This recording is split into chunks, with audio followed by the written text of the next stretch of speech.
Welcome to Next on the Tee with Chris Mascaro, the show where you get the inside access to the best minds in the game. Each week, Chris has the privilege of chatting with top instructors, legendary players, course architects, and industry insiders. If you're looking to improve your game, gain a new perspective, or just hear some incredible golf stories, you are indeed in the right place. You see, Chris, let me tell you something, I haven't spoken to a press man in my life that is knowledgeable, seriously, as you are.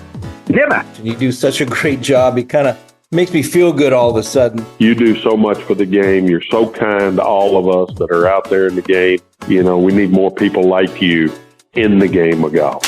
Thank you for pressing play. Now, grab your clubs, step up to the tee, and let's get started. This is Next on the Tee. Hi, folks, and welcome into this edition of Next on the Tee, where golf legends live and your game gets better. I'm your host, Chris Mascaro, and I am all revved up and excited about this show because I've got two legends from different aspects of the game about to join me. My first guest that I am so privileged to have back as part of the show and I get to share with you comes from one of the most decorated and talented golf designing course families in the history of our game, and that is Rees Jones. You know his father, Robert Trent Jones, and his brother, Robert Trent Jones Jr. Well, Rees has had an amazing career to this point, designing over 225 courses around the world. Heck, he's earned the nickname the Open Doctor because his designs or redesigns have hosted 7 U.S. Opens. They've also hosted 8 PGAs, 5 Ryder Cups, 2 Walker Cups, and a President's Cup. Plus, his co-design, along with our great friend Bill Bergen, the Keep up at McLemore, which you guys hear me talking about all the time, the awards continue to roll in for the Keep. It was named the number 2 development of the year by Golf Inc. magazine. Please go check out the latest issue of that online at golfincmagazine.com. You can read the article and see an amazing aerial view of the course, and then you're going to understand immediately why it keeps getting such great recognition, why I keep talking about it and all of that. Rees and I will certainly touch on that topic, plus some of the other courses that he has designed or co-designed, like Blackstone National outside of Worcester, Massachusetts, Totter Ridge up in Greensburg, Pennsylvania, just outside of Pittsburgh, for all of my great friends back home. You'll hear the influence that his father and his brother have had on his style and maybe some of the things that they haven't influenced as well. He also explains how he designs just how to fit in the par 3s and the par 5s into his course layouts, and why the sign that sits there outside of Bethpage Black warning players that that course is meant for highly skilled players is no joke, and the great round that Rees shot when he played up there not all that long ago. So he'll be along with me here in just a few minutes. Following him, I get a return visit from Top 100 instructor Jeff Smith. Jeff always makes the segment so much fun to be a part of. I had several pages worth of notes prepared for our conversation, and I think I got to 3 things because it was more fun to follow where Jeff was leading the discussion, and his stories are always fantastic. I love the style with which Jeff relays his messages to his students, to his players, and to us. Jeff shares tips on how to approach the mental side of the game. We talk about that a lot, but Jeff has some great ideas for us. He just loves to help people, and that is going to come through your speakers loud and clear during this segment. He truly wants to help all of us enjoy the game more. The theme of our conversation actually can be summed up in one word: smiles.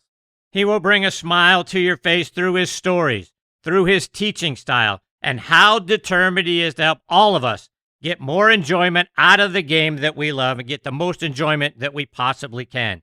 He makes making the necessary adjustments, whatever it is, to your mental side of your game, to your swing, to whatever it is, your thought process, your strategy. He just makes it seem so easy and so natural. You'll quickly understand them and understand why he's the top teacher wherever he goes. So, folks, you're about to get a large dose of positive vibes and vitamin G. Thank you so much for being here, as always, and for pressing play.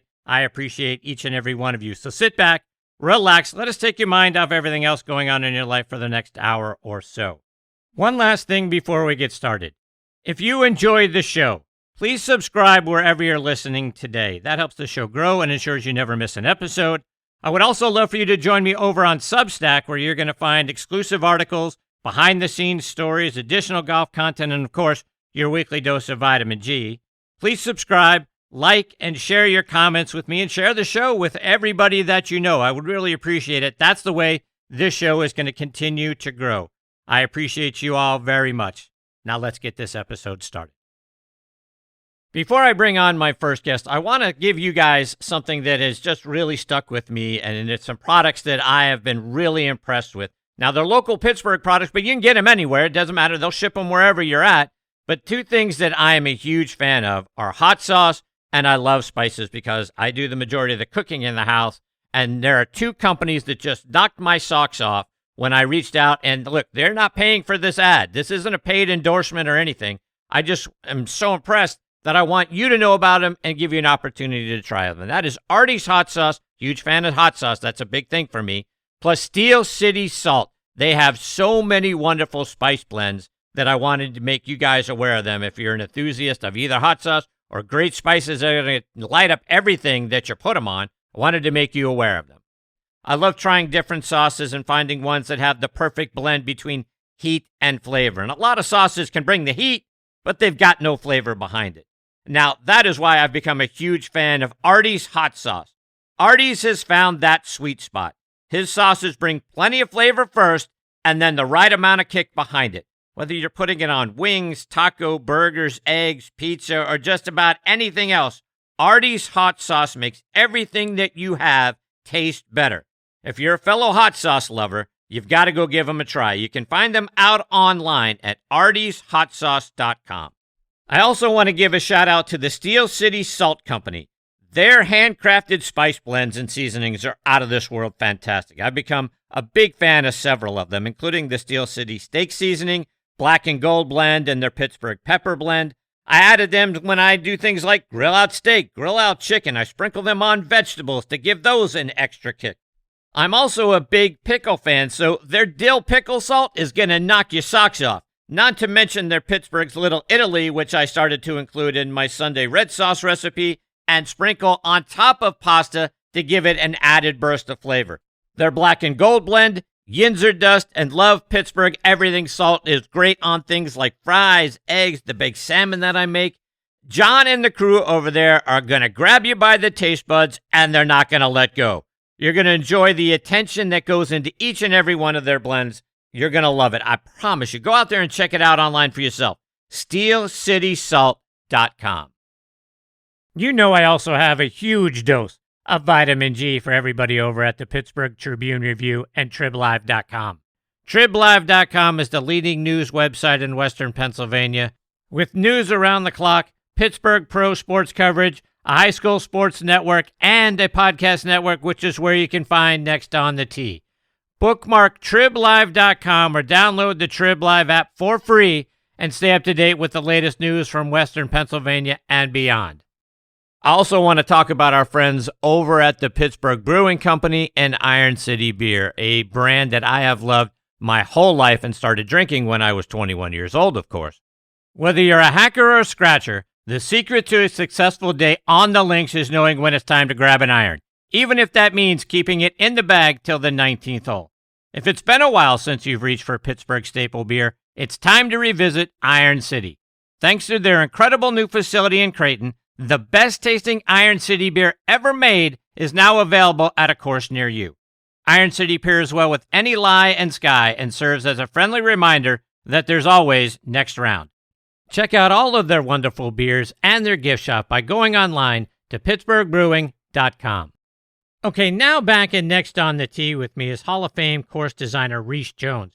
You guys hear me bragging about what great courses they have up at McLemore every single week. The Highlands course and the Keep are both simply amazing layouts, and if you haven't been up there yet, you gotta go. Rees co-designed both courses along with our good friend Bill Bergen. Let me remind you a little bit more about Rees's background.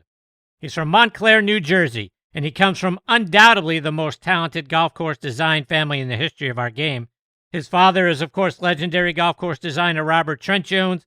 Both Rees and his brother, Robert Trent Jones Jr., have done outstanding new course designs plus course renovations all over the world. Rees graduated from Yale and did his graduate studies at Harvard. In 1974, Rees founded his own design firm, Rees Jones, Inc. He has designed or redesigned over 225 golf courses around the world, including 7 U.S. Open sites, 8 PGA Championship courses, 5 Ryder Cup courses, including Bethpage Black, 2 Walker Cup venues, and 1 President's Cup site. You can also see his works at great courses like Torrey Pines, Cog Hill, Oakland Hills, and Pinehurst No. 7. And another one of my favorite golf courses, one of the new ones that I've really fallen in love with, is Oyster Reef Golf Club out on Hilton Head. Rees has won numerous awards, including Golf World Magazine's 1995 Golf Architect of the Year, the Golf Course Superintendent Association of America, their Old Tom Morris Award. He did that back in 2004. He was inducted into the New Jersey Sports Writers Association Hall of Fame in 2012, the 2013 Donald Ross Award from the American Society of Golf Course Architects, and inducted into the Northern California Golf Association Hall of Fame back in 2015. And I am deeply honored I get to spend some more time with him this week here on Next on the Tee. Hey, Rees, thanks for coming back on the show. It's always a pleasure with you, Chris. You're the best. I appreciate you. Rees, I want to start out by saying the accolades keep coming in for the keep. It was recently named the number 2 development of the year by Golf Inc. magazine. It's got to make you feel good that it continues to receive so many accolades. It really does, and the people up there are so great, and they've been great to work with. The keep was a site that was a dream come true for both Bill Bergen and myself. It's very unique. I don't think there's another golf course in the world quite like it. Rees, you've created so many great golf courses that have ended up being some of the best golf destinations in the world. Where do you think McLemore ranks among those other designs with respect to a place that people need to have on their list to go stay and play? Well, I'm not really into the ranking business because I think there's so many different golf courses that really aren't recognized. But it has been ranked by just about every organization as being one of the top new courses or one of the top courses the public can play, or just one of the top courses altogether. So it's a real credit to the McLemore staff and a real credit to the architects. And Steve Weiser, my associate, was very much involved in it too. Beyond McLemore, Rees, for people that may still be out there planning their buddy's golf trip for the year, what are some of the other great designs that people can go play at that you've done that isn't going to break the bank for them? Well, I think there's a lot of good public golf courses like Bryant Park in Greensboro. I think Carica Park in near Oakland, California. I think Pine Hills and Blackstone in Massachusetts. I've done a lot of public jobs. The Bayou Oaks in New Orleans, where the LIV tournament was supposed to be. There's a lot of public golf courses. I'm very proud of them because it really gives an opportunity for the public to play quality golf without having to put up the major fees to join a club. One of the ones that you just mentioned, Blackstone National, is near a city that's near and dear to my heart, which is Worcester, Massachusetts. Like you mentioned, it's a public golf course that we can all go play. Talk about what makes that course so special. Well, I designed it for my friend Michael Gordon. I designed Baker Hill in New Hampshire, which is the number 1 ranked course in New Hampshire, for his father. I had a very close association with the family in New Jersey, and we built it 30 years ago. I mean, it is so popular that they really don't need to advertise or really tell people about it. They get 30,000 rounds a year, and I'm very pleased at how successful it's been. Rees, for our listeners back home for me, which is in Pittsburgh, Totter Ridge is another one of your wonderful designs. It's in Greensburg, just outside the city. It's also public. The pictures look absolutely fantastic. Talk about what you created there. Well, it's a beautiful piece of property that my friend Tom Tanto owned next to his home. We looked at it for several years and both decided it was a perfect site for great golf. It's another very popular golf course that really plays as many rounds as it possibly can, and really gives the public golf a positive in the Pittsburgh area. You've done so many public golf courses. I think so many of the great designers of all time have really been heavily into the private side. You've given back by giving us a lot of public golf courses. What inspired you? Why did you want to give so much back to us and give us courses that we can all play? Well, I've done a lot of really great private courses too, like Nantucket and Atlantic and the Bridge and Red Stick and Ocean Forest, where I got great sites. But I really do like to give back to the game in the public sector.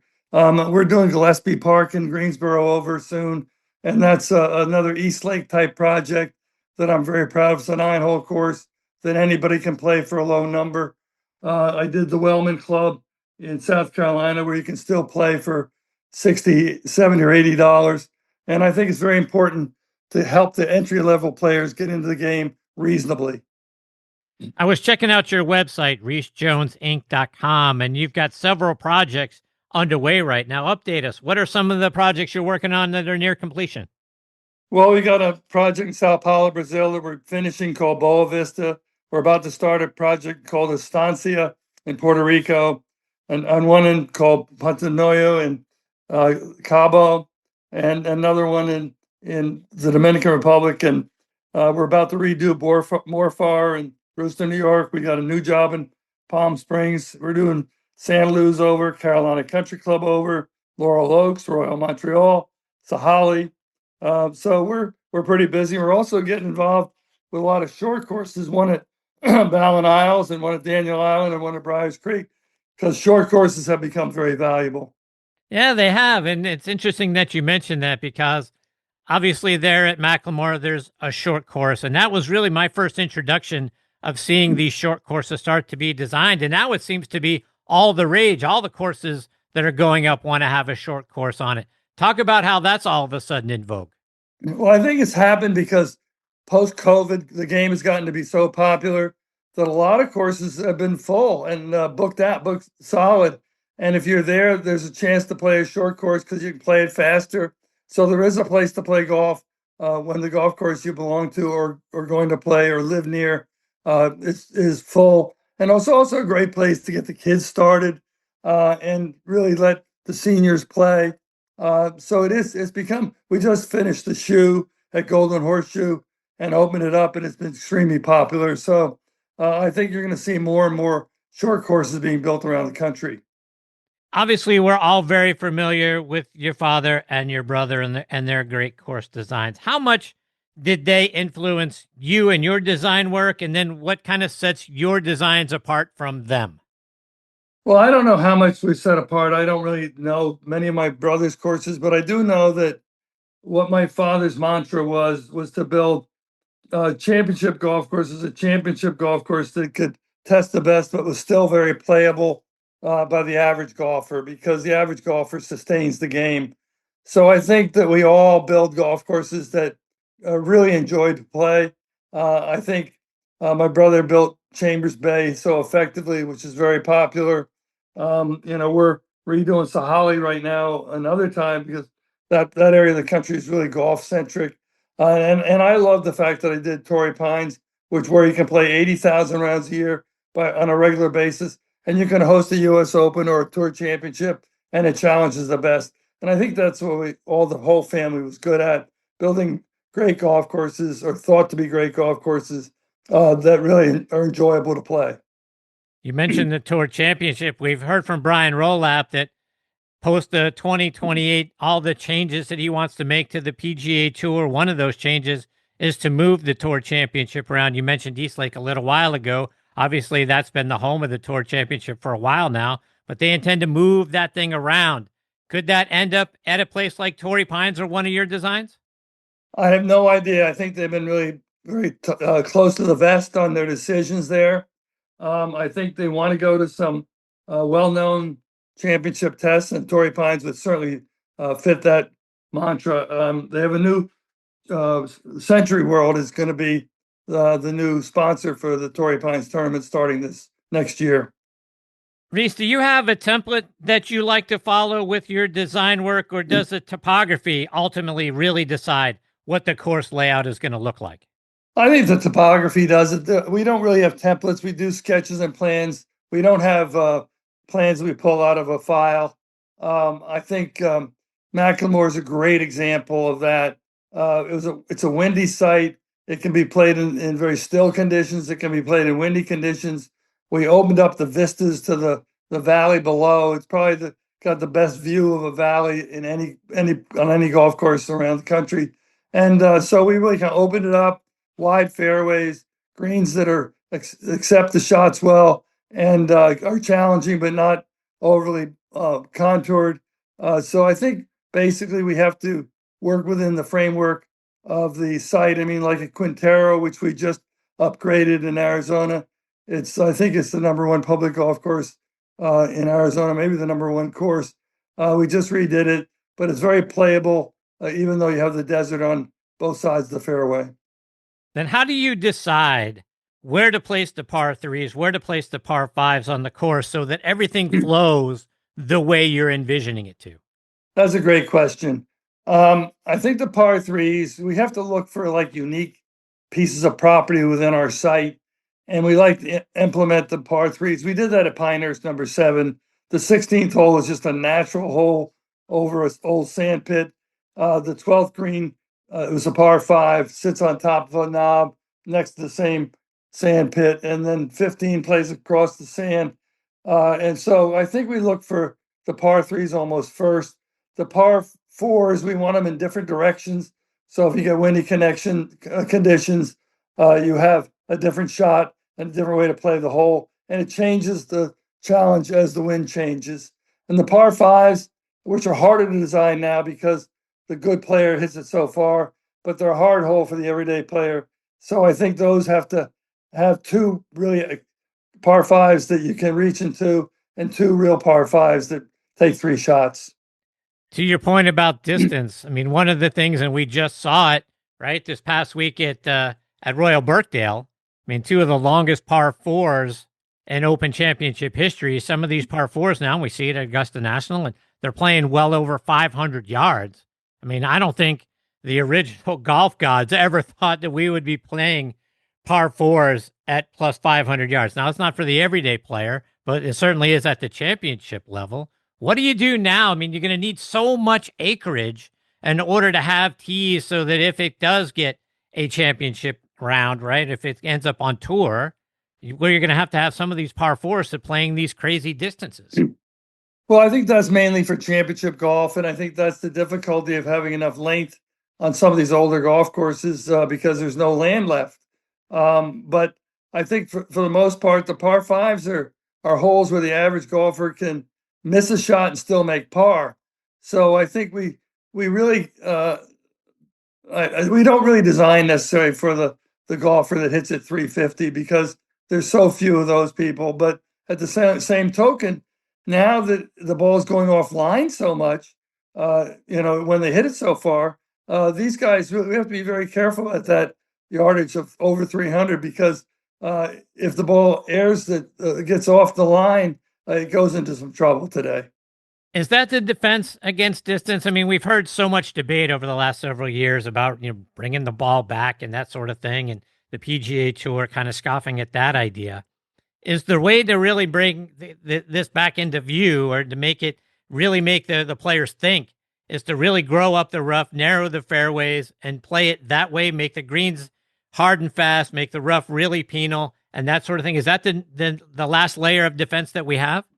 Well, I think what Brandon Chambly says on TV and Rory and Scotty Scheffler say, we need trees on some of these championship golf courses. We don't need the wide fairways because we want the tee shot to be a decision-making opportunity.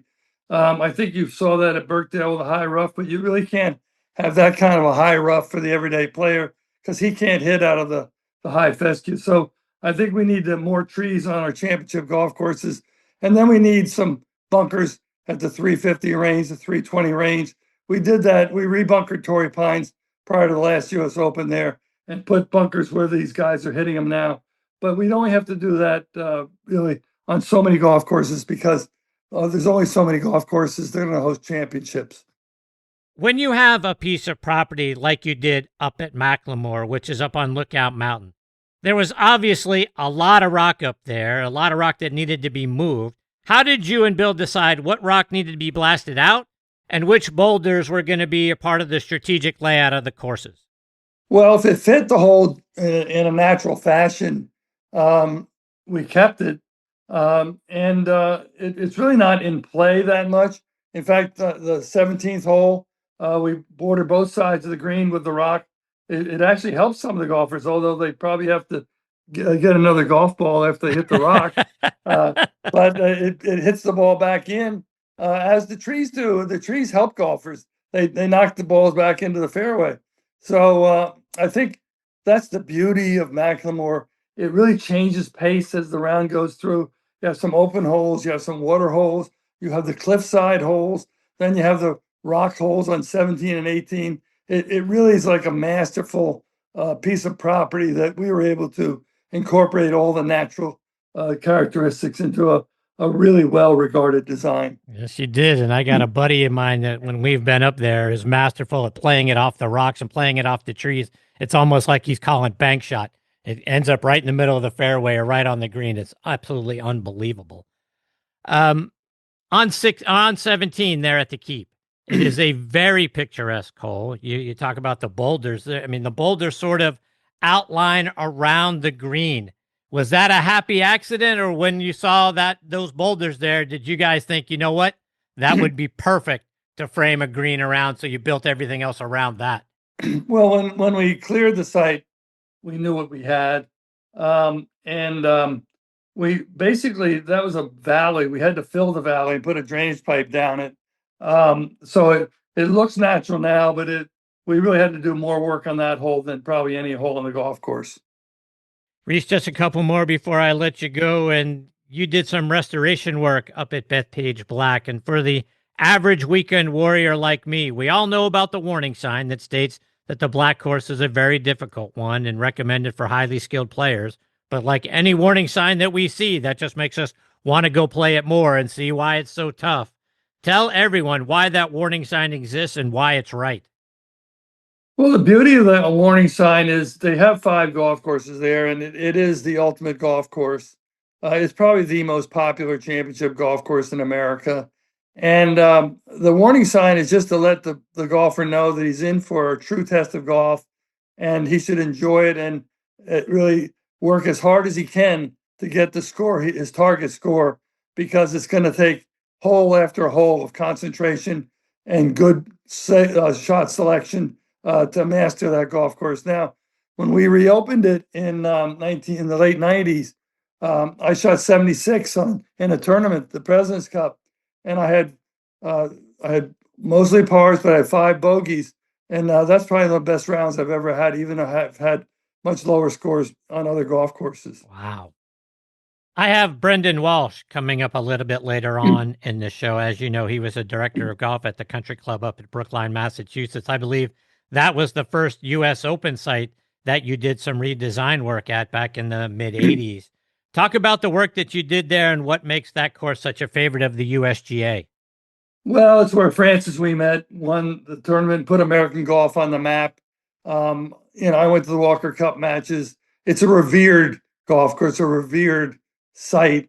I was very pleased to get that job and really restore it. And that's where the restoration movement started. That was the first course that really got restored back to the way the course was originally designed.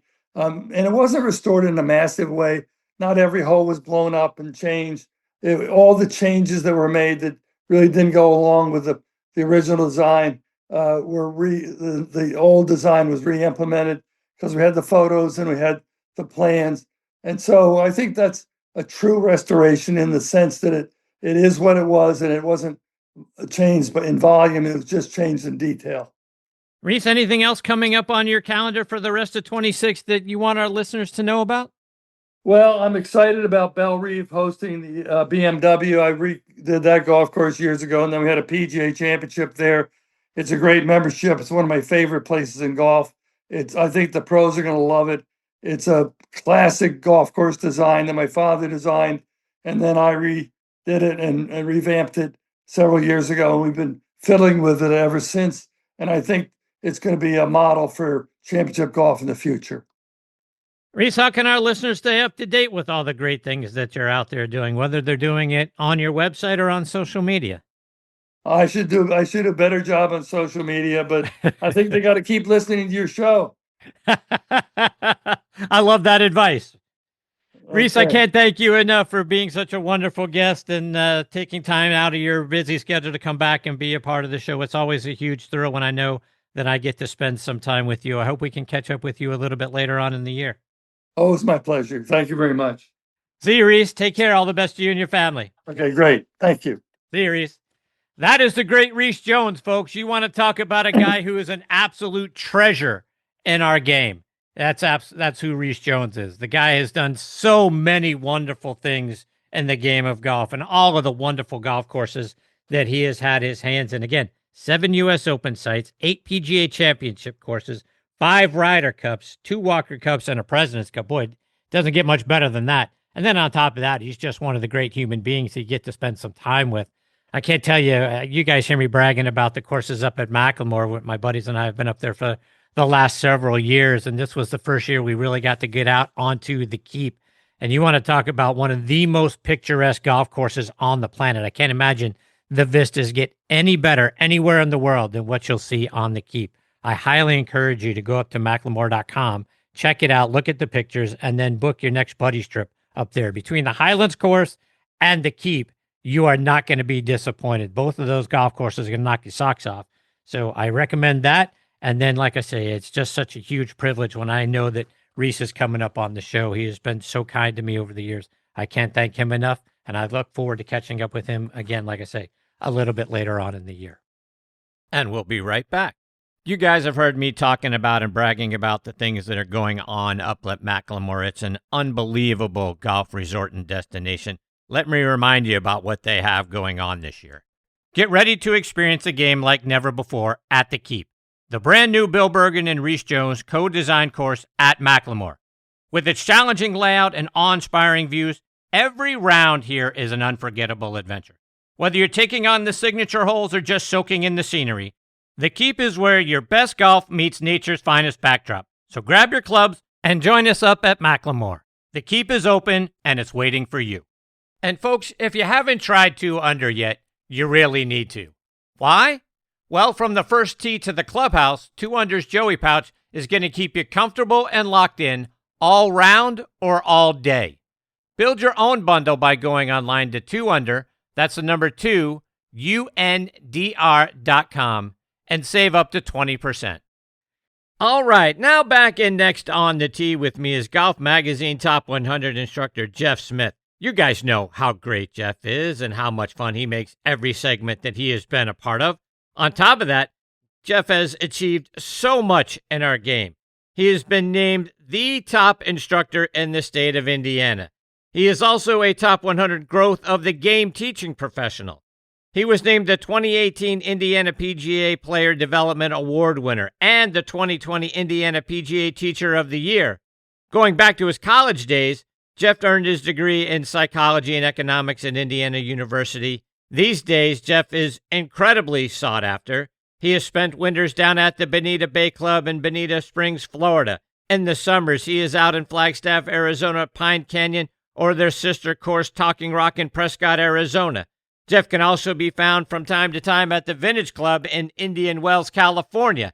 And if all of that wasn't enough, you guys know him as a co-host of one of the best golf podcasts out there, Those Weekend Golf Guys, along with his co-host, John Ashton. Check them out online at thoseweekendgolfguys.com or wherever you get your podcasts.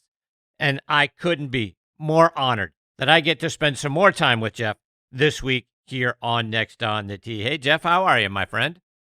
Chris, I'm so glad to be back. This is fun. I love it when you call me and say, hey, guess what? We're slumming a little bit, and we're looking for somebody to fill in right after the world's greatest golf architect, Rees Jones. You know, like, all right, I can give you a few minutes, fill in the hole, right? No. It's I listen to the show. I just love it because it isn't just because you're uber prepared. It isn't just because you're the greatest marketing guy I've ever had. It's none of that. The people you get on this show are just amazing, and you go to great lengths to find golf treasures. And I don't know how the heck you find me, because I'm just here just yakking about golf on my own show, just being crazy. But I'm having so much fun these days. And you're right. It's being able to do some things in the world of golf in helping people. Oh my Lord, it's so much fun. The smiles that I get to see on their faces, the joy that I get to bring to people because I got rid of something they hadn't gotten rid of in a long time, a terrible contact slice or a chunk wedge or a skull bunker shot. And all of a sudden I can remove the pain and let them go play golf. And I just tell them to go to Rees Jones golf courses. Those are great. All right, so I want to take what you just said a step further. And by the way, I'm going to use that quote. Maybe expect to see that out on social media. But, but the idea of helping people in smiles, because smiles is something that I always see on everything that you put out, whether it's a picture of yourself or when you're helping other people, whether it's on Instagram or it's on Facebook or it's on your own website. That's something that I associate with you, that you make the game fun. Now, to your point, if you can help us fix a slice or help us get out of the bunker, and I'll raise my hand on that one. I mean, it's obviously going to make us feel better and play better, so of course we're going to smile. But I just think it's who you are. I think your style makes the game fun, and it starts from there and it builds. I appreciate that. I just, I realize a handful of things, and one of them is that, life's pretty short. Why not have a good time when we're playing a game for fun? We talk about all these teachers who are wonderful, terrific people and great teachers in their own right. And they talk about working with tour players and here's what the best in the game are doing. And you know what? How about everybody else? It's kind of like the show that I've got of those weekend golf guys. We don't talk about the tour on that show. We don't care. That's not our deal. We're talking about everybody else. We're talking about the masses, the people who go out on the weekend warriors, and the guys are playing 3 times a week and practicing and grinding. And man, I really want to get to be a 5 handicapper, or I really want to get to be a 15. And you know what? They love it. They're obsessed by it. And I just want to help them. And they get so happy when they can get rid of some negative stuff and they can get to their best. I just got off, before I got on this show today, I just finished with some online lessons with this fella that I've got now. I'm in Flagstaff, Arizona at Pine Canyon in the summertime, and I'm doing online lessons with this fella, and he's from Connecticut, and he plays at Old Sandwich. And I started with him about a month ago, and in 5 golf lessons over the internet in his basement, he's got a little simulator there, he went from a 14 to a 6.6. Wow. Because all I did was take away the bad. I left him with the already good. It wasn't about revamping a whole golf swing. It was about removing the negative.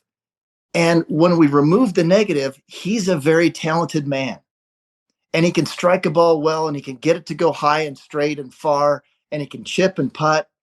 But he just had some big negatives. And my job was to,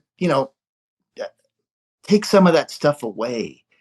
I've mentioned this to a buddy of mine on our podcast. I was talking to a great teacher, John Dunnigan, who's a wonderful friend and a terrific teacher in his own right. And I'm like, John, I think that a large percentage of what I do, I'm a plumber. I flush away an awful lot of poo in people's heads, right? Because there's so much information that's available out on the internet about how to do this and how to do that. And somebody says, do it this way. And the other guy says, do it that way. And they're all trying to get out there in their videos and stick them all out there going, well, I'm right and everybody else is wrong. And it gets to be a little bit too much. So my job is to just go, all right, what's possible with this person? And let's make it the best they can be and take away the negative stuff and flush some stuff out of their head. And my God, they're happy. So let's take that a step further, Jeff, because you talk about in the head. I mean, obviously we get down on ourselves a lot. We start the negative self-talk. We talk about this a lot on this show about the mental aspect of the game, but too many of those things get ingrained in our minds. And we get to a point on the golf course, we have a bugaboo hole that we always crash and burn on. And it's for whatever reason, it's in our head. We have a club in our bag that we've convinced ourselves that we can't hit. We have that bunker shot that we are convinced that we can't get out. How do you go about erasing kind of that bad plumbing, if you will, that's in our head so that we can get to the good? Well, what's interesting is that a lot of people ask me like, well, how am I going to overcome this? This is in my head. I'm like, nah, you're letting it be in your head. How about we just start talking to ourselves differently? Now, I'm not talking rah-rah cheerleader stuff. How about we're saying, hey, Chris, you're standing on this tee. Come on, let's walk over here to this tee box. And I'll take him to the golf course on their bugaboo hole. And I'll say, all right, stand here and tell me what you see. And invariably, they point out all the negatives. Well, there's the water, and there's a bunker over there, and there's a big, gigantic, stinking tree right in my. And all of a sudden, all they do is they talk about the negative. I'm like, look how beautiful the hole is. And then, where do you want to hit it? And they go, well, I want to hit it right there. I'm like, okay, that's all you need to say. I'm just going to hit it right there. Just tell yourself that's what I'm going to do here. Forget about the history of what you may have done on this hole. Forget it. You still have this shot right now, and you've just said, I'm going to hit it there. So I tell them, look, I want you to pick out your target line on where you want the ball to go and ignore all the rest, and we're going to get you to look at your target and above and beyond it.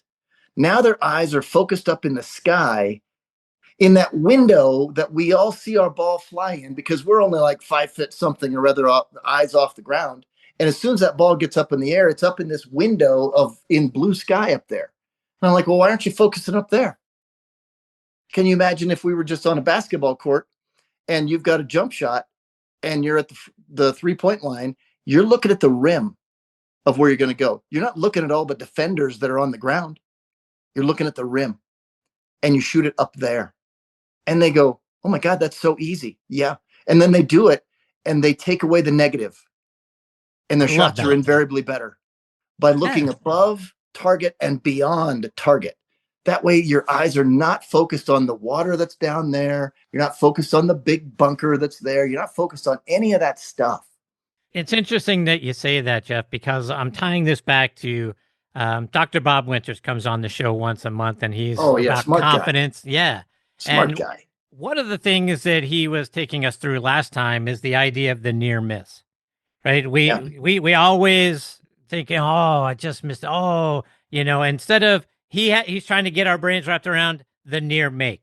You nearly made it, right? It's the kind of the framing the positive about the putt instead of saying, I missed it and things of that nature. And to your point, when we get up on a tee and we see that there's water on the left and trees on the right, we tend to focus on those things instead of what we want the ball to do, instead of thinking, giving ourselves credit that I almost made that. I'm getting close, and keeping the focus on the positive. I don't know what it is about us as golfers, but too often we are just zeroed in on the negative.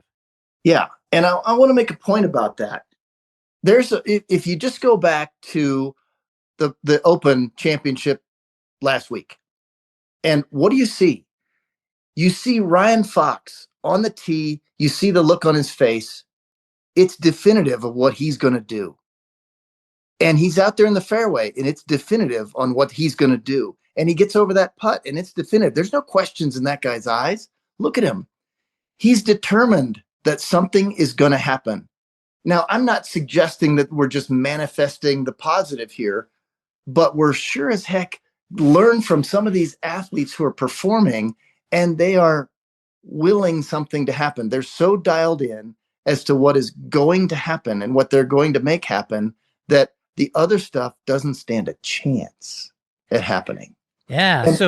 And these pre-shot routines that we get in, they don't take very long, but man, why can't you just sit there and go, all right, clubs in hand, I'm behind my ball, I'm eyeballing my target, let's go, I'm going to go knock it over there and be done. In your head, can you make it that simple? And instead of sitting there chattering, oh my geez, these 4 guys are looking at me now, I can't top this. And what's going on? Oh my gosh, I got a bet on this ball. I got the value of this shot is now it's overwhelming to them. It's like, whoa. Just go hit the shot.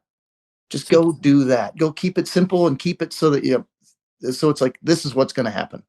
To your point, the thing that I admired about Ryan Fox's game, you mentioned how determined he was, but also the pace of play. I mean, for crying out loud, to your point, he was so focused and already knew what he wanted to do. I mean, he was pulling the trigger in the matter of seconds. Yeah. The longer that we stand over the ball and the more times that we look and we're adjusting this and adjusting that, and the next thing you know, you start talking in your head, oh, I got to hurry up. I've been here, too long. And I got to hit this shot and all that kind of stuff. I mean, I love the fact, I think we can all take a little lesson from him is stand up there, eye your target, a waggle or two, and go. Yeah, I think a lot of people, they have a routine, but maybe they've put too much in it. Maybe they've just decided they've got this little checklist in their head, and maybe that checklist is just a little too long. And it makes me think, haven't you had enough evidence of how your process goes to know that's exactly what's going to happen? And just check the big ones. Hey, where's my club face aimed? Is it in my hands good, or am I aimed at my target? Do I feel athletic standing over this ball? Am I in my own rhythm? Those are kind of big deals. But I think people add way too many things to their pre-shot routine, and it takes forever. And I think the longer it takes, the worse they get. Exactly. Yeah. Something you alluded to a moment ago, Jeff. You and the thousands of wonderful peers that you have, the 30,000-ish PGA professionals that we have out there, you guys are doing such a great job helping us all play better. But there's also a lot of people putting out instructional videos, whether it's on YouTube or across social media, presenting themselves as instructors, and they are spreading misinformation. Do you have any suggestions for us for how can we determine who does and who doesn't know what they're talking about? I love this question because I've been asked this in one form or another. And the first thing I have to say about this is that the more that it sounds like somebody's giving you their opinion, they are. Right? But if it sounds like they're copying some professional that they saw on television and then purporting that that's what we do, the viewers, the watchers of said video, that because they give an example of, let's just say that Rory does X, and then they start talking about we should be doing X that Rory does, just stop. Because we all know we've got eyes. We watch television, and not everybody that's successful does anything like Rory's doing it, or DJ, or Tiger, or Scotty Scheffler. Go look at those four players, and none of them do the same things. So you look at that and you're like, oh, brother, I got to have a brain in my head to decipher some of this information. But you can quickly discern whether something sounds factual, like, hey, this is our job. We have to accomplish this goal. And some of you are going to be here to do it. And some of you are built to be down over here and do it. But that's okay. Keep focused on the job. That's the one to pay attention to. Because you could tell if it sounds like style, it is. Yeah. Right? Yep. And we'll be right back. Golf season is back, and Sunday Swagger just made sure you're going to be ready. Their new spring collection just dropped. They've got 60 bold, performance-driven styles for men, women, and youth. And if all that isn't enough, well, they just linked up with Pennzoil and Team Penske for a race-inspired collection that brings serious trackside energy to the fairways. With styles for men, women, and youth, you're guaranteed to turn heads and spark conversation when you wear Sunday Swagger. Visit SundaySwagger.com, join the Sunday Club for exclusive drops and member benefits, and folks, Sunday Swagger is going to give you what? Polos with personality. Again, check them out online, SundaySwagger.com. And folks, Squares Golf, best golf shoes on the planet by far. It's not a gimmick, it's not marketing, it's science. Let's hear why they say it, and I say it as well. You've heard of Squares, and there's a reason why. Because the best swings in golf don't start with your hands. They start from the ground up. Most golf shoes are built for looks, not performance. Squares breaks the mold. Our patented design gives your toes room to engage the ground, creating more stability, balance, and solid contact. Your same swing, now powered from the ground up. Experience the Squares advantage at squares.com. Squares. Performance starts where you stand. All right, now back to more of the show. Switching gears just a little bit, Jeff. Yeah. One of the things I think most of us struggle with is when we're going to go out to the range and practice. Mm-hmm. We don't have a good practice routine. We don't have something in our minds. A lot of times we get out there and the first thing we do is grab the driver and try to hit, as many drivers as we can. We don't necessarily do the math in our heads that says, you know what? The short game and the putter is where I'm going to spend most of my strokes. How many times do I three putt? How many times am I chipping the ball way over the green or short, or leaving myself with a really long lag putt and all of that sort of thing. Talk about practicing with intention and what a good routine looks like. Let's talk about it in terms of who are you as a player? What do you really want? And you can tell when you go to the driving range on a Saturday morning on a public golf course and you see 20 people up there and they've all got driver in their hands. They're in the camp of, I want it to go far and I want it to go straight. Yep. All right, fine. But that doesn't mean they know what makes anything go straight. They just want to do it with the biggest version of it they can. They won't bother with a wedge to do it. They won't bother with a 7-iron to do it. They've got the mentality of, I just want it to go far and straight. All right, fine. I don't even call that practice. I call that entertainment, because that's what they're doing. They're trying to make themselves happy with something, and they rarely do. But the reality of it is if, let's say that you're now in the camp of, I want to get better. All right, so let's go just break it down simply. I need great strikes, period. I'm not sure which club you have in your hand when you're doing it, but it still needs to be struck well.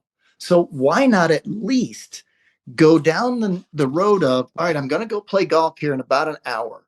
I showed up early. I'm going to warm up. I'm going to start to practice a little bit. Why not at least do something that you could guarantee you getting the center of the club face on the ball? How about the idea of just swinging between a couple of tees, stick them in the ground, give yourself a visual gate to pass your club through that's barely wider than the head of your club? Guess what happens? You start swinging through there and your brain sees it and you go, oh, good. I'd be making good contact if there was a ball right there. Now all of a sudden your stance is better, your delivery is better, your balance is better, your posture is better, because all you did was swing through a specific spot. Now you know that swing you have goes through there, and then you start putting the ball in the middle and you find the middle of the face. Oh my gosh, I just struck it better. All of a sudden, I did something that was effective, whether I hit a wedge, a 9-iron, a 7-iron, a 4 hybrid, or a driver. It doesn't make any difference, because you did the one job you had to do, pass the club through that little tiny space. And when you did that, you've got to pay attention to the fact that that's a positive thing. And that's what you're trying to reestablish every time you swing a club. It has to go through a very specific space down at the bottom. And then just go check your grip and make sure it comes back to straight when it's down there at impact. Just go put your hands on it and take it and swing it and stop it where impact would be and go, what am I just going to deliver? And if you can deliver a straight face and you can make it pass through there, my God, your golf just got better. Indeed. So let's go back to the point you were making a moment ago. We talk about that one club in our bag that we can't hit. When we figure out whatever club it is, and we all have a go-to club. I love my 8-iron. I love my 7-iron, whatever it is. Why is it that when we get that other club in our hand, and a lot of times I know myself and my buddies, it's when we're trying to hit 3-wood off the deck. I mean, I can hit that hybrid, great. But I pull that 3-wood out and suddenly everything goes haywire. Why does that happen to us? Well, let's go to a couple things. Let's first start with what I just got done talking about. What if you do have that other club in your hand that historically hasn't done you any favors? What if you do stand there and swing it between those two tees at no ball for a minute? Wouldn't you have just figured out your ball position? Yeah. Oh, wait a minute. What if your ball position was the problem?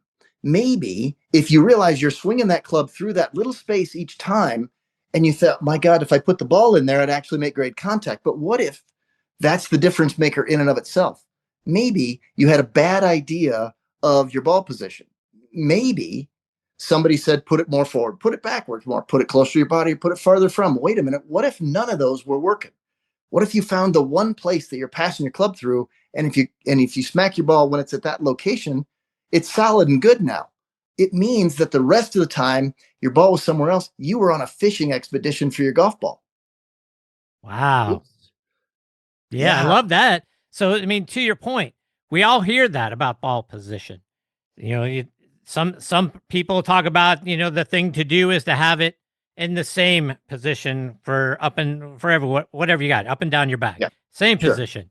But some people talk about how you need to move it, a ball or two back, depending on, as you get further into the scoring irons, it needs to be more towards the middle or to slightly back part of your stance. I mean, is ball position, is there one definitive ball position that we all should be doing? Or is it more around what's good for me?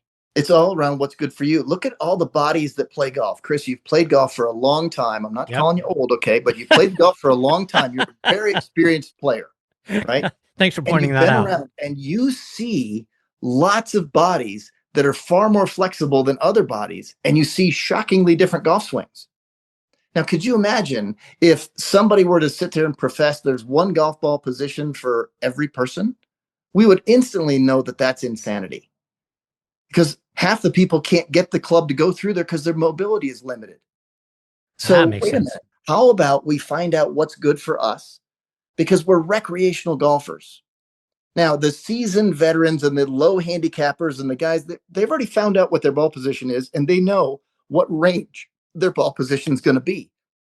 For example, let's just take a normal, flexible person who has a repeatable golf swing.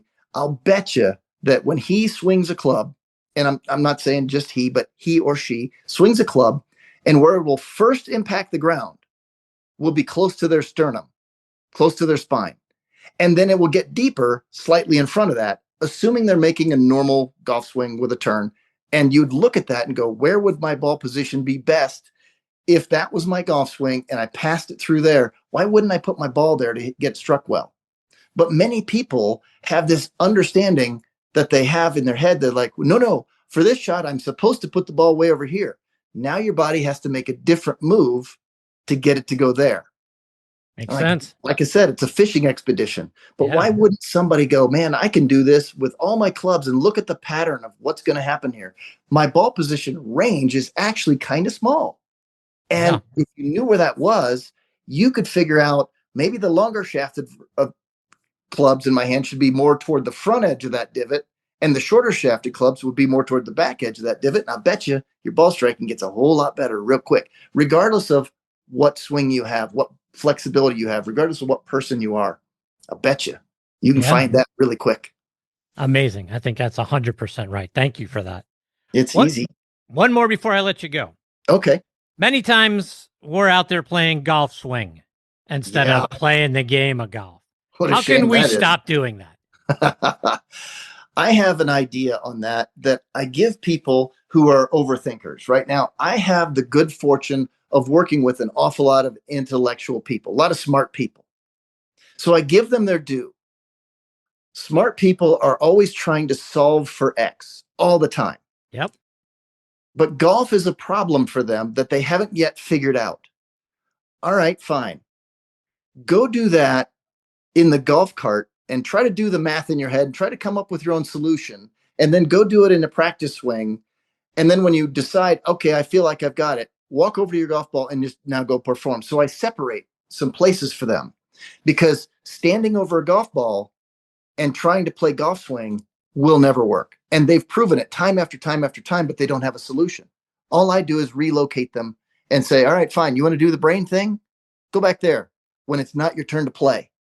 Go do it then.